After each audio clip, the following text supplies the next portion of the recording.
بسم اللہ الرحمن الرحیم۔ السلام علیکم دوستو۔ حضرت یحییٰ علیہ السلام اپنے والد حضرت زکریا علیہ السلام کی طرح اللہ کے برگزیدہ نبی تھے۔ آپ کا نام خود اللہ تعالیٰ نے تجویز فرمایا۔ ارشاد باری ہے، اے زکریا، ہم تمہیں ایک ایسے فرزند کی بشارت دیتے ہیں جس کا نام یحییٰ ہوگا۔ اس سے پہلے ہم نے اس نام کا کوئی شخص پیدا نہیں کیا۔ گویا دنیا میں سب سے پہلے آپ علیہ السلام ہی کا نام یحییٰ رکھا گیا، اور آپ علیہ السلام اپنی صفات میں بھی سب سے منفرد تھے۔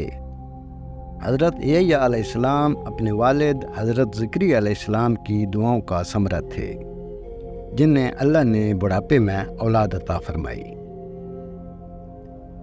اللہ تعالیٰ نے حضرت یحییٰ علیہ السلام کو 5 باتوں کا حکم فرمایا کہ ان پر عمل کرو، اور بنی اسرائیل کو بھی عمل کا حکم دو۔ لہٰذا انہوں نے بنی اسرائیل کو بیت المقدس میں جمع کیا اور ارشاد فرمایا، اللہ تعالیٰ نے مجھے 5 باتوں کا حکم دیا ہے۔ اللہ تعالیٰ کے سوا کسی کی عبادت نہ کرو، اور نہ ہی اللہ کے ساتھ کسی کو شریک ٹھہراؤ۔ مشرک کی مثال اس غلام کی سی ہے جسے اس کے مالک نے اپنی رقم سے خریدا، مگر غلام جو کچھ کماتا ہے وہ مالک کی بجائے کسی دوسرے شخص کو دے دیتا ہے۔ اب تم ہی بتاؤ کون ایسے غلام کو پسند کرے گا؟ لہٰذا یاد رکھو، جب اللہ نے تمہیں پیدا کیا ہے اور وہی تمہیں رزق دیتا ہے تو تم پر لازم ہے کہ صرف اسی کی عبادت کرو اور اس کے ساتھ کسی کو شریک نہ ٹھہراؤ۔ میں تمہیں نماز کا حکم دیتا ہوں۔ جب تم خوشی و خضوع کے ساتھ نماز ادا کرتے ہو تو اللہ تعالیٰ اپنا رخ تمہاری طرف کر لیتا ہے، لہٰذا جب نماز پڑھو تو کسی اور کی طرف دھیان مت لگاؤ۔ میں تمہیں روزے رکھنے کا حکم دیتا ہوں۔ اللہ تعالیٰ نے اس کی مثال یوں دی ہے، جیسے کسی جماعت میں ایک شخص کے پاس مشک کی پوٹلی ہو تو مشک خود بخود پوری جگہ کو مہکا دے گی۔ بے شک روزے دار کے منہ کی بو اللہ کے نزدیک مشک سے بھی زیادہ معطر، مقبول اور پسندیدہ ہے۔ میں تمہیں صدقے کا حکم دیتا ہوں۔ اس کی مثال ایسی ہے کہ کسی شخص کو دشمنوں نے اچانک آ دبوچا ہو اور اس کے ہاتھوں کو گردن سے باندھ کر قتل کرنے کے لیے چلے جا رہے ہوں۔ اس نا امیدی کی حالت میں وہ کہے گا، کیا میرا پورا مال لے کر میری جان بخشی ہو سکتی ہے؟ اور اسبات میں جواب پا کر جان کے بدلے ساری دولت قربان کرنے کو تیار ہو جائے گا۔ 5واں حکم یہ ہے کہ دن رات کثرت سے اللہ کا ذکر کرتے رہا کرو۔ اس کی مثال ایسی ہے کہ ایک شخص جو دشمن سے بھاگ رہا ہو اور دشمن تیزی سے اس کے تعاقب میں ہو، وہ شخص بھاگ کر کسی مضبوط قلعے میں پناہ گزین ہو جائے۔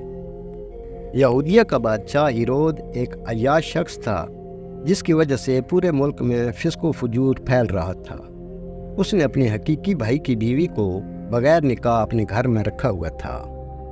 حضرت یحییٰ چونکہ نبی تھے اور دعوت حق کا فریضہ سر انجام دیتے تھے، انہوں نے بادشاہ کی انفعال شرکات کے خلاف آواز بلند کی، جس کے نتیجے میں انہیں گرفتار کر کے قید خانے میں ڈال دیا گیا۔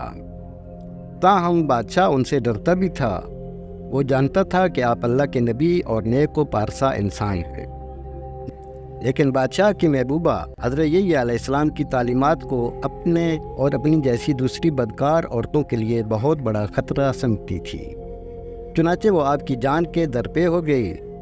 اسی اثنا میں بادشاہ کی سالگرہ کے سلسلے میں محل میں رقص و موسیقی کی محفل جمی، جس میں بادشاہ کی محبوبہ کی جوان سال خوبصورت بیٹی نے رقص کے ہیجان خیز تیر چلا کر بادشاہ کو اپنے جال میں پھانس لیا۔ بادشاہ نے خوش ہو کر اس سے کہا، مانگ کیا مانگتی ہے؟ بیٹی نے اپنی ماں سے مشورہ کیا، وہ تو پہلے ایسے موقع کی طاق میں تھی، لہٰذا بیٹی سے کہا، یحییٰ کا سر مانگ لے۔ بیٹی نے بادشاہ کے سامنے ادب سے جھک کر عرض کیا، اے بادشاہ سلامت، مجھے یہ علیہ السلام کا سر تھال میں رکھ کر منگوا دیجیے۔ بادشاہ یہ سن کر غمگین تو ہوا، مگر محبوبہ کی بیٹی کی فرمائش کیسے رد کر سکتا تھا؟ چنانچہ اس نے فوراً قید خانے سے حضرت علیہ السلام کا سر کٹوا کر منگوایا اور ایک تھال میں سجا کر محبوبہ کی رقاصہ بیٹی کے نظر کر دیا۔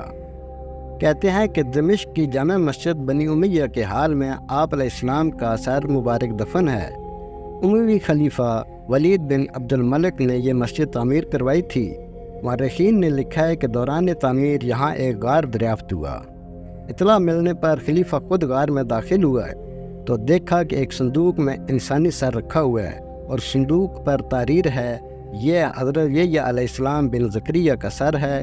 ان کا چہرہ اور بال اپنی اصلی حالت میں تھے، یوں لگتا تھا جیسے ابھی شہید ہوئے ہوں۔